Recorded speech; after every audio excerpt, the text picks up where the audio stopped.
Welcome to the Diaruby Health Show. Today I have Cheri Stoka, a registered dietitian. Cheri, welcome to the show. Thank you. Thank you for having me. I'm excited about the topic. It's a really important topic. A lot of people are really interested in it, and you've got your own take on this. And I'm just going to read your bio really quick so people get an idea where you're coming from. But Cheri started her business, Weightloss MD and Wellness, in 2015 because she saw a need for massive change. Approximately 90% of people that go on diets and try to lose weight gain it back and more. Quote, the information out there is confusing and misleading, and people are not being told the truth about how to get healthier and keep weight off long-term. Weightloss MD's unique approach is treating the whole person for optimal weight loss. And there's more we could say about you, but I think that's a wonderful intro for us to get started in the conversation. But Cheri, your story started before 2015, obviously, because you are a registered dietitian. You put a lot of time and energy into this. Tell us your backstory and how you arrived in this place of what you're doing now. Yeah, so I tell the story that I was kind of born with that innate interest in health and wellness. And really before I got into all this, I was an athlete. I played, soccer since I was 7 years old, went on to play soccer at UW-Madison, and then I played in the Women's Professional League. So I've always been very much in tune to my body. I've been very much interested in health and really, learning about not only how you keep the body in a healthy state, but how you stay lean and what foods, should we be eating. So, after kind of my soccer world, I, decided to, venture out and be a dietitian. So I'm a registered dietitian, and I worked in the hospital system for a while. And I also worked for big corporations such as Nestle Nutrition, Abbott Nutrition. And wow. I saw that there were things that I, didn't necessarily agree with. I just felt like we could be doing more to get really good information out there for people. And so that's when I just decided, I'm going to start my own thing, and I'm going to do what I feel is the right thing to do, to help people. Well, problem solved. I mean, everyone, if you want to be thin and lean and athletic, just become a professional women's soccer player, and end of story. Yeah. There are no obese professional soccer players. So yeah, that sounds a little hard though. Exactly. So I'm a little unique because people do ask me, they're like, what do you do? And I'm like, I'm not the norm. I do things a little obsessively on that side, but I really try to be really realistic with my patients and the people that I work with. Yeah, because most of us are not professional athletes, and but sadly, many people who were, if not professional athletes, athletic. Many people's story is being somewhat athletic, or at least fit and lean in their 20s, and then of course life gets in the way. We have kids, get careers. It gets harder to hit the gym. It gets easier to eat convenient food. Mm-hmm. And you only have to put on 2 pounds a year to be 40 pounds overweight when you hit 40, right? Assuming you're lean at 20, right? You're 40 pounds overweight at 40 at 2 pounds a year. And that is actually a very common story. I'm sure you've seen that. I mean, in your work. Oh, I mean, absolutely. And, and I could say that, I was so focused on health and nutrition, but it's not even about, kind of like my story and where I went with my career and everything. It's about what we're exposed to living in, this nation and this world we live in now. It's very difficult to be healthy and stay healthy. We're like, you just introduced me to say that, I did this because the information that we get, like 90% is not true. And people keep falling in that same cycle of trying the same thing over and over, hoping for a different outcome. And we really need, and that's really why, I started the business. I tell people this all the time. I'm like, I just want you to know the truth, like give them informed consent so that they can, they're so frustrated. and Yeah. helping them understand that there is a way out. You just have to learn to kind of go in a different direction. Okay. Top misinformation. You're an expert in this area. You're frustrated with the misinformation out there. What are some of the top things that you see repeated over and over and over out there that people buy into that's just wrong? Well, I mean, I would say the first thing is the quick fixes. Weight loss is a billion-dollar industry. Everyone is out there selling anything to get people's attention, and they're willing to do it because they're desperate. So definitely, the quick fixes, the marketing strategies. I would say another big thing, unfortunately, is our system. It's higher up. You peel back the layers, but it's medical school. It's doctors and practitioners going through school and learning to treat people with medication. It's not preventative medicine. So, algorithms are based on pharmaceuticals. And so when they finish medical school, they're going out, and of course they're not going to talk about nutrition. Because they've not been trained on it. So what they know is medication. So we keep people kind of in that sick state, and we give them medication, and that's the nature of healthcare today.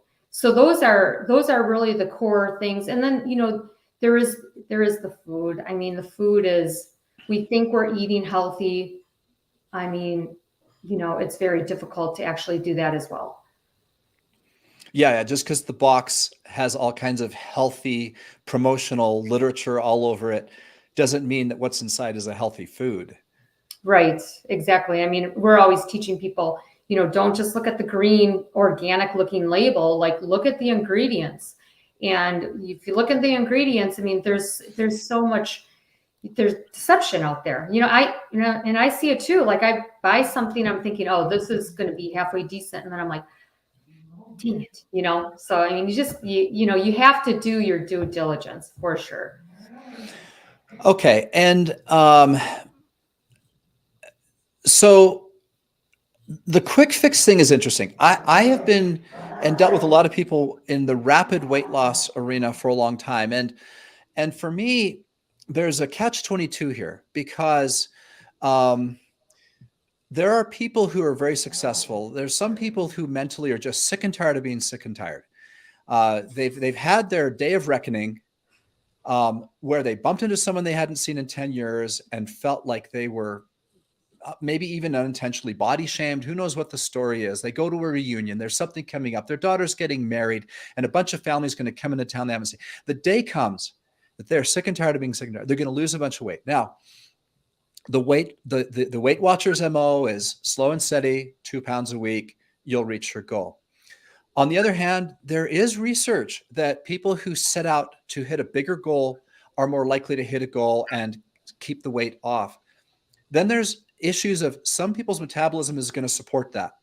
I have had plenty of people lose 30 pounds in 30 days. I got people who lose 3 pounds a day on the extreme side, right? Yep. And then we try to walk them into the right lifestyle to maintain and stay healthy. We do it through our Diarobi Undiet. I'm sure you have things that you recommend. Yep. But I'm throwing up kind of a lousy question, but I'm kind of set the No, I know for it. exactly what you're saying, and I totally 100% agree with you.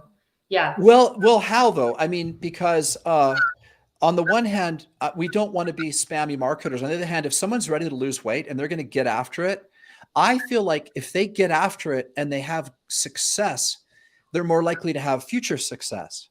And so it's kind of a catch-22 because at the same time, we know that one person can lose weight quite quickly and really be gratified by that and really be feeling good in 6 weeks. Another person might not have lost a pound in 6 weeks.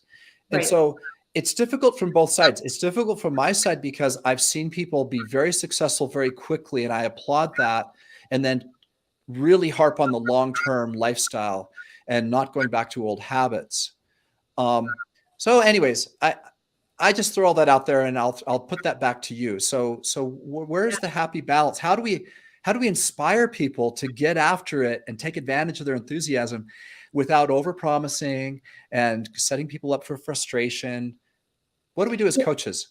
Yeah, well, first of all, yeah. So I 100% agree with quick weight loss as long as you know what you're doing, right? If you're Okay. very strategic, I can't tell you the number of quick weight loss programs I have developed that are super successful. People will lose Okay. 25 to 30 pounds in 30 days, but we're measuring that. We know exactly what they're losing. So I always explain that this is absolutely part of the process. It's not the end all be all. The mentality has always been, people just think that you go on a diet and your results are going to be long lasting. No, it's just part of the process. And it's just like a gym membership. Nobody would expect to go work out for 4 weeks and the results be long lasting. It's like the same mentality that quick weight loss is necessary. It absolutely is, because it can quickly get you in a metabolically healthier state. You're motivated, just like you said. You're finally like, oh my gosh, I actually lost this much weight rather than losing the 2 pounds every 2 months or something like that. So I do think it needs to be part of the process, because our bodies are no longer in a balanced state. You have to fix, and you have to almost fix some of the damage that has been done in order for people to actually maintain. Okay, and one of the things that you have seen unsuccessful for a lot of people is something that is kind of common knowledge, that some people would think this is true, and that is the reduce calories, hit the gym approach. And of course, that's what a lot of people think, okay, I'm ready to lose 40 pounds. So I'll reduce my calories and I'll hit the gym. That's a very common way of thinking. Yeah. But where do they go wrong, or what's wrong with that MO? Okay, well, everyone has tried it and it has never worked. So evolutionary wise, we have to think of how the body is designed and how the body was really made to survive. And we do have evolutionary genes that, we were designed to not eat, so frequently. We also, the body's designed to kind of protect when there's not a lot of calories coming in. So when you restrict calories for a prolonged period of time, a number of things begin to happen. And the first thing that happens is your metabolism will start to slow, because if calories are not coming in, your body's going to preserve and not burn as many calories. So then, that's just part of the process. And then if it's prolonged, because people go on these low calorie diets forever, and then you'll start to get the sugar cravings, because your body's smart. It's trying to protect itself. So then people go into these craving stage, because it's just trying to get you to eat something to feed all of the normal physiological aspects of what the body needs, like the brain, the digestive system, the endocrine. So, the calorie restriction, eating below your means, you can lose weight for a period of time, but then it will absolutely stop.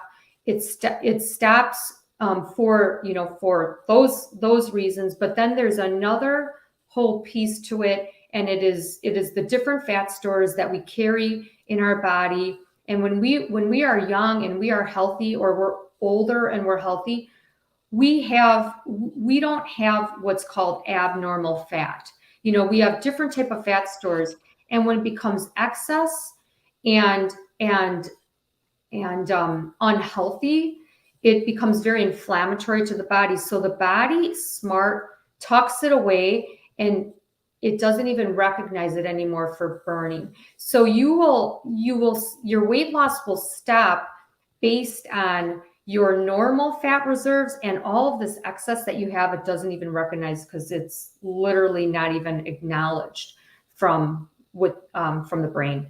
So it gets a little complicated, but I get the idea, though. So in your program, you aren't putting people into a caloric deficit at any point, or do you start with that and then transition out of it, or do you just kind of avoid caloric deficit as part of the MO at all? No, it needs to be a caloric deficit. The key is that you have to get the body to burn those abnormal fat stores. Right. Kind of like, I think what you're doing with your program, you have to be able to transport those abnormal fats to a place where the body can start to burn it. And you cannot do that without creating calorie deficit. But again, that's why we call it strategic weight loss.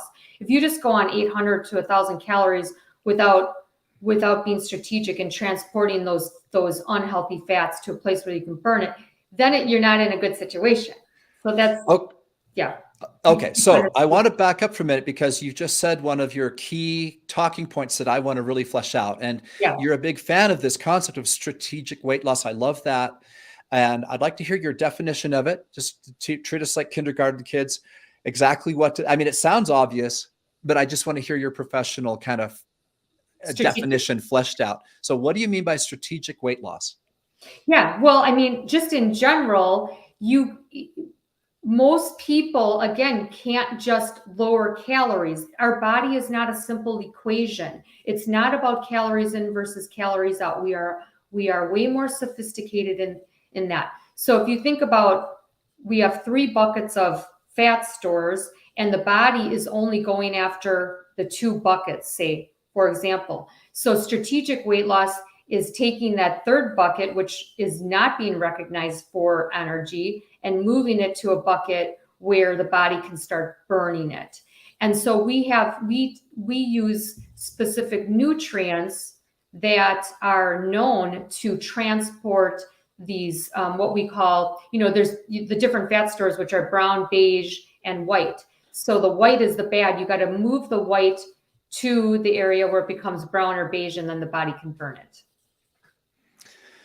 Okay, I had a coach on my show a long time ago, Michelle Lockhart. She did a fantastic job. She's a great coach, and she talked about this.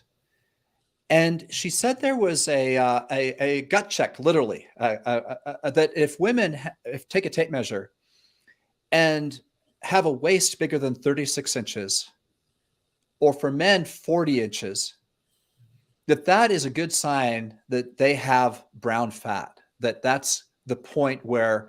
Now I don't know, I'm sure it's not scientifically true for every person, but it was a great kind of something we could all picture and imagine and it work for it. Do you agree with that? I mean, it tends for a lot of people.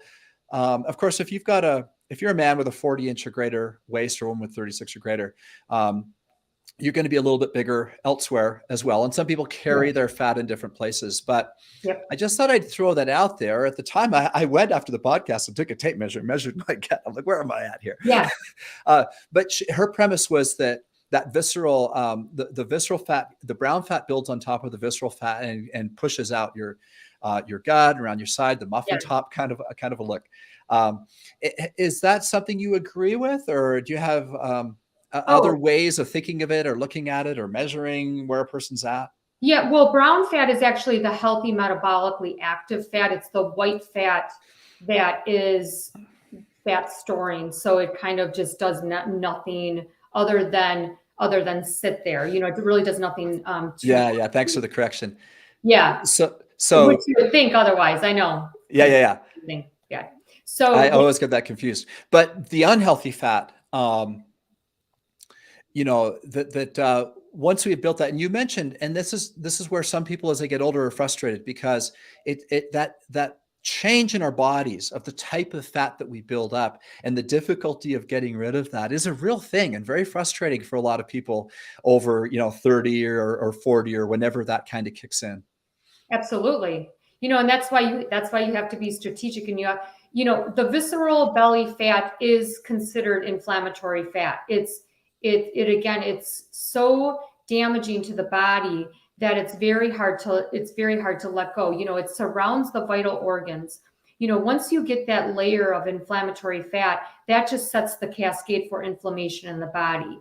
Having that waistline is the number one way you can determine if you have inflammatory or high visceral fat. So again, inflammation is the beginning of really any disease state in our body. And that's why obesity is causing all of these chronic illnesses. So yes, I agree with you. I agree with what she said. Back in the day, that's what we used to do. We used to take tape measure and measure people. But now we have more sophisticated devices where we can actually measure the visceral fat. Okay, so what makes it strategic? How do we focus on that inflammatory fat and reducing that specifically so that we're not losing muscle and so that we're losing what we want to lose and keeping what we want to keep? Yeah, well, again, there are certain ways that you mobilize those fatty acids, and there's certain nutrients, and there is a very specific. You have to eat a specific amount of macronutrients, so carbohydrates, fats, and protein. It has to be so specific that because if you eat just say, for example, I put you on 1,000 calories of just anything. You could just eat anything with 1,000 calories. And I gave you the nutrients to mobilize those abnormal fats so your body would then use your own fat stores for the remaining calories. Because that's essentially what a strategic weight loss is. It's like we all have over 100,000 calories of stored in our fat, but our body's not using it in a calorie deprived state. So you create the calorie deficit, you give the substrate to move it and mobilize the fats, so then the body is smart enough to say, okay, I don't have enough calories coming in, but instead of going after muscle, other tissue, I'm gonna go after the stuff that needs to go. Now, I teach people to eat a balanced plate every time. I try to keep things really simple. And our Dirobian diet is based on my own health certification, which is in precision nutrition, which just teaches people to get to level 1, right? There's level 1 is healthy eating, but it's a big step up from the SAD diet, the standard American diet. And in the precision nutrition terms, eating a healthy carb portion, protein portion, and fat, and getting 5 to 9 servings of veggies a day is the ground base. Like this is where you start. Now from there we can go to level 2 people, which are more athletic, maybe amateur athletes, people that have some type of performance or goal they're trying to achieve. And level 3 would be professional athletes and physique competitors and that type of thing. Mm-hmm. So I spend most of my time just trying to, I'm personally kind of a level 2, maybe sometimes level 1, level 2, just trying to generally eat healthy carbs, fat, and protein with every meal, Mm-hmm. get 5 to 9 servings of veggies a day. That's as strategic as I get. I don't count. I don't measure. Now, Yeah. It sounds like, though, to be really strategic with an individual that you're coaching, do you get more granular than that? Are we talking about how many grams of protein and just, exactly how much fat, exactly how many carbs? Is this a real science that you guys work on in your business? Yeah, during the strategic process, so the process can be anywhere from 30 to 60 days. It is very structured. And It's not even necessarily about the calories, it's about the specific meal plan that we put in place. Because say, for example, if I told you to have 4 ounces of protein at lunch and dinner, and one day you had fish and one day you had lean steak, the calories are always going to be different.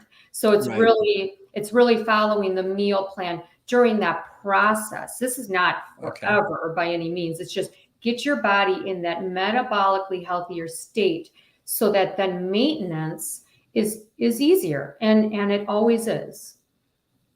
And so in your world, the customer experience starts with a short-term strict meal plan that's designed to get that unhealthy fat shrinking. Correct. Okay. What do you do for fitness during that time? This is another area where there's a lot of debate. And a lot of people think if you're going to go on a very strict diet and go for some rapid weight loss and really get the needle moving, you should be careful. In other words, you're not doing that and hitting the gym and suddenly shocking your body with really hard workouts. And so how do you feel about that? What are you doing exercise wise to complement the new restrictive short-term diet? Yeah. Well, I mean, just in general, I am all about focusing on one thing at a time. That's just the way that I think, even with supplements, it's like, a lot of people like to give a ton. I'm like, let's start slow. But when you're in our kind of like structured plan during that time, we are we are not even talking about exercise. We want people to move. Okay. We want them to go for walks, but it is not a time Yeah. to start engaging in any type of like structured exercise. Not only because you don't, again, want to shock them and shock the system, but high intensity takes the body out of a fat burning mode. And you want to be in that lower, moderate exercise. So the body is in fat burning, because you don't want to go to like high intensity where glycogen and sugar you start burning, that versus the fat. And another area of confusion, because the HIIT workout crowd, right, claim that when you do high intensity interval training, you're turning your body into a fat burning machine, and that the metabolism stays high for hours afterward, and that you are in fact burning fat, and that your body wants to burn fat when you're doing HIIT workouts. Yeah, absolutely. And I know, and I read that too, but I think it really comes down to, what your diet is in order to burn the fat. For the people that are going through our program, they have exhausted all of their carbohydrate stores. So they're going to burn fat. People that are doing these high intensity, especially, they promote it in a fasted state, so that they don't go after the carbs and such. So, but I totally agree, because, the high intensity revs up your metabolism. I mean, definitely keeps you burning fat all day long. But this is, there's just varying ways that you can be a fat burner, and high intensity exercise, again, with specific diet is one thing, but then ours is, we just do it a different way. And we, like I said, we measure everything. So it's like, we have people that lose 30 pounds and in, say, like, I'll say 25 pounds in 30 days, and literally zero muscle is lost. They have not exercised a day, no muscle is lost, and it's all fat. So we know it works. How are you doing the measuring? I mean, I assume this is not just a local clinic. You've got to be working with people all over the country, maybe all over the world. So are you just having them buy like a device, one of these modern devices that they can stand on in your bare feet, and it measures your fat and your muscle and all that stuff? Yeah, I mean, for our virtual clients, we have them buy a body, like, it's a home body composition, so it's all integrated into our app. And we know that it's, because in the clinic we have a very expensive, sophisticated, body analysis that we know that that's accurate. But when they're virtual, we look at trends. It's more of like looking at the trends versus looking at the numbers. But we are able to do that, so we can see everything, everything that's the losses as they progress. But I'm curious, because this is an interesting realm. I bought one of those scales, and I was really, I really had really low expectations. As a matter of fact, it was a thing that where they offered it to me for free, because I'm a podcaster in the health space and whatnot. Hey, try out this thing. You don't have to pay for it. We'll send you one. Yeah. And what I did is I got it, and I used it the first time right before I was going to my local gym. And my local gym has a really great fat percentage calculator. Well, they just use the calipers, right? But they have a professional coach that uses the calipers all over like they do, and give you a reasonable, within probably 0.5% on your body fat. Right. So what I did is I stood on that machine, and I went to the gym, and it was dead on. It was pretty cool. Okay. I was really shocked. I expected it to be off at least 2 or 3, 4%. And it was not. It was exactly right. I was like, oh, that's super cool. Yeah. And so I trusted it. And so from then on, it was kind of cool that I could just kind of get on it in my bare feet, and it had an app, and give me these numbers. So right. And these things, I see them now. It used to be $100 to $200, and now they're $30 on Amazon. Yeah, I mean, the ones that we're recommending are like $60. So I know, and I think,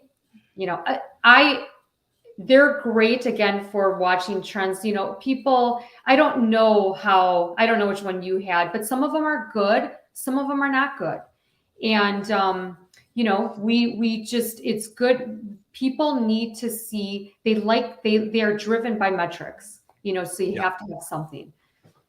Yeah, and to your point, even if it's not as accurate as the great machines that you have in your clinic, let's say it's off a little bit. Well, but if you lose a few pounds, if you weighed 200 pounds one Sunday and the next Sunday you weigh 195, it may not be that you were exactly 200 and exactly 195, but you probably did lose 5 pounds, right? And so you Exactly. can at least determine trends. So if it says you're 20% body fat, and in actual fact, you went to a trainer and you got measured and you were 18 or you were 22, it doesn't really matter. Maybe it's wrong, but as you lose weight, it does, your body fat, it does go down. So for those listening, I recommend it if you don't have access to a clinic like what you guys Yeah. have, Yeah. that these metrics are great to have. And if they're, again, they may not be dead on, but that's not really what you're looking for. What you're looking for is the trend. Are you headed in the right direction? Right. Right. Exactly. Okay, so tell us a little bit about your business. You've, as I mentioned at the top, you started in 2015. I imagine you started locally, Yep. and now, and tell us about that. What's your business like? Yeah, so it's a weight loss business. I took the approach, because a lot of people are familiar with like medical weight loss, but my background is nutrition. So, and I'm all about healing the body. So we have a number of different, structured weight loss programs. Of course, we just have nutrition counseling for those who want to just kind of take that approach.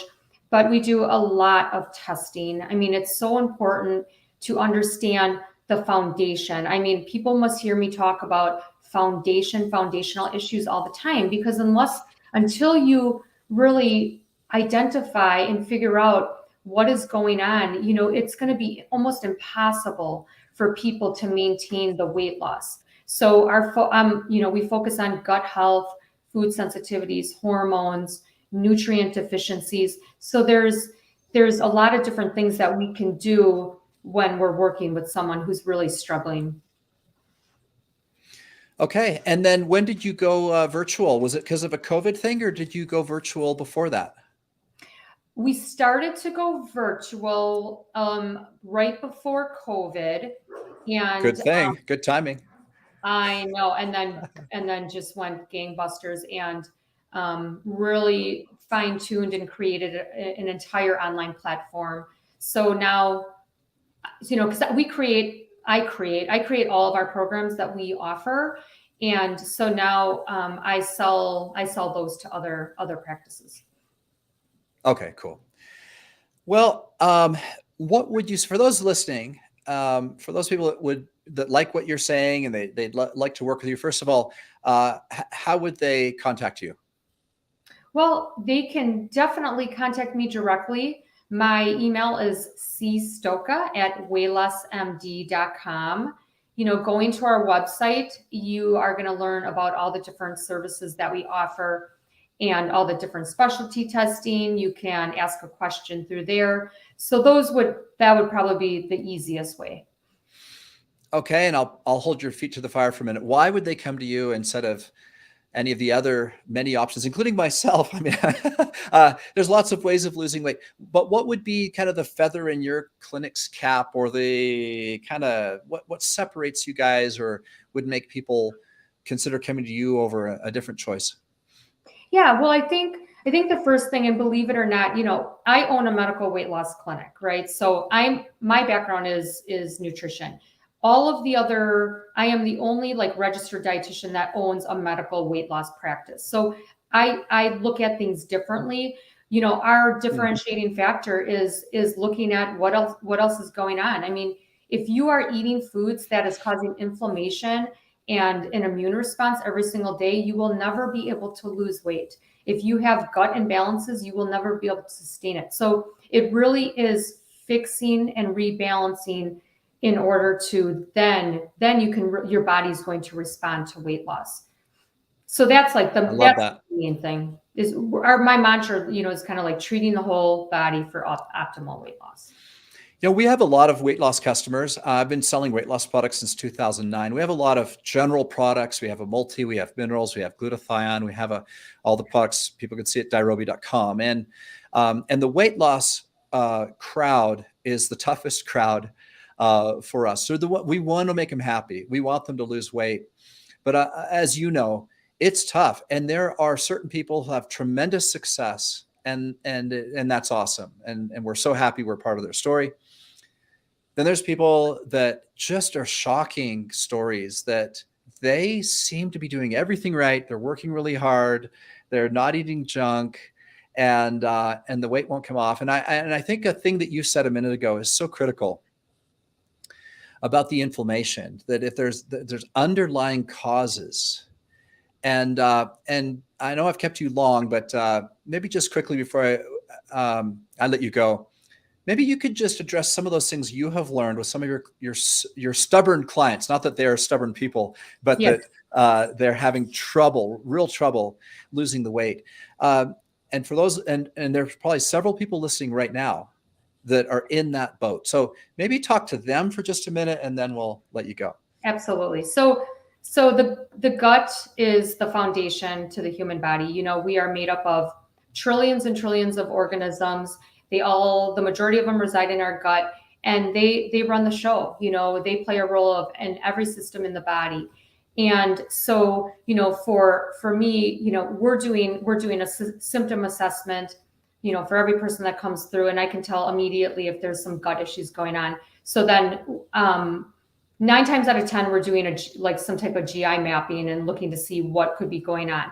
And we find all different things. I mean, people are walking around with infections that they did not know about. People are walking around with, inadequate digestive enzymes, so they're not absorbing their food. You know, they have inflammation, gut lining inflammation. So when you have inflammation in the gut, now you have food sensitivities, because food now becomes the enemy. So we have to start healing that foundational piece. And we do that easily with like those 2 tests. What foods are causing harm and what is going on in your gut? And then, because we have amazing, you know, protocols to rebalance it, because you can do it so quickly. Wow. Are these blood tests you have people do? Yeah. So the GI stuff is usually a stool test, and the MRT is either a finger prick or a blood test. Cool. And that's kind of your starting place. That's the starting place. Yeah. I mean, we usually don't have to go further than those 2. Sometimes people want to repeat just to kind of see, but those 2 give us a really good plan for moving forward. Well, so I'm a biohacker. I do blood work. I try to do blood work every 6 months. Sometimes I don't do it that often. There's a test I've done twice now that I really like. I'll probably go back to it. But I've never done those types of tests. Can someone come to you just for the testing? Oh yeah, absolutely. Absolutely. And we, you know, and that's so easy to do virtually too, because we just send the test, and then once we get the results, we do the consultation and treatment plan. So that's very easy. That would be really interesting. Well, Cheri, how do people find you again? Yeah, so they can email me at cstoka@weightlossmd.com, go to our website at weightlossmd, and that's probably the easiest way. Well, thanks so much for taking the time. You've delivered a lot of really great, interesting, and meaningful points, and I'm sure there's people listening that have learned a lot from what you said. So I appreciate you taking the time and being on the Diarobi Health Show. Thank you so much. I really appreciate it. Yeah, you're welcome. And we'll be sending you a $100 gift code to diarobi.com. Awesome. And so grab some whatever supplements you want with that code. One of the things you might find really interesting is our Eat Anything RX prebiotic, probiotic enzyme product. Yeah. It's the #1 selling malabsorption product on Amazon. Really? Yeah. If you search well, I should clarify that. If you search fructose malabsorption, I'm not sure about all the malabsorption terms. Okay. But it is an amazing product. Okay. If you read the reviews and stuff like that, we have a lot of people that take that product before they eat, and 20 minutes before they eat, and it makes a massive difference. And you know how it is. You know about malabsorption issues. A lot of people don't. Yeah. A lot of people don't understand that there's people out there that can't eat an apple without going into, entering into a serious amount of pain, for example. Yeah, exactly. Yeah. So we formulated that product specifically for malabsorption issues. So that's great. That's awesome. But have a look at that or any others that your heart desires. And that's our thank you for coming on the show. Well, thank you so much. Again, I appreciate it. Okay, thank you. And for those of you listening, this is Dave Sherwin wishing you health and success.